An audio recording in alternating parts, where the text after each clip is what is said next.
บ่มีโอ้ยเด้บ่าวไทยเอ้ยมีละแม่พ่อน้องยังเป็นลูกชายเพิ่นดอกไอ้ายพอเดินจะสู้บ่ทันใดไม่แต่งงานนะโอ้พี่นาบ่าวไทยเอ้ยสาวน้ำน้องนี่นะคันสิเต้เป็นเจอกินยานมันซาดอกไอ้าย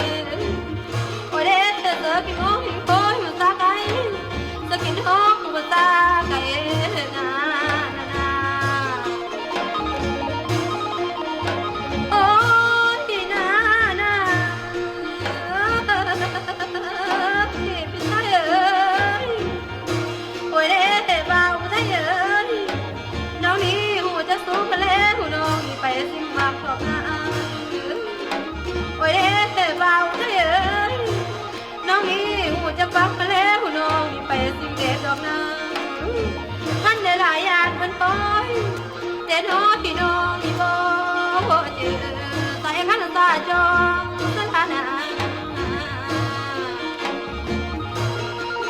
โอ้ยพี่นาตามันไม่เอ่ยโอ้ยเด้บ่าวไทยเอ้ยน้องนี่ขั้นเป็นจิตประสงค์แล้วเจ็บประสงค์แล้วแม่ชีวิตที่สู้สาวให้กันตามสร้างดอกไม้โอ้ยเด้บ่าวไทยเอ้ยสาวนั่งรำก็สิเขาความอ้างให้เป็นเติมเป็นเอวนา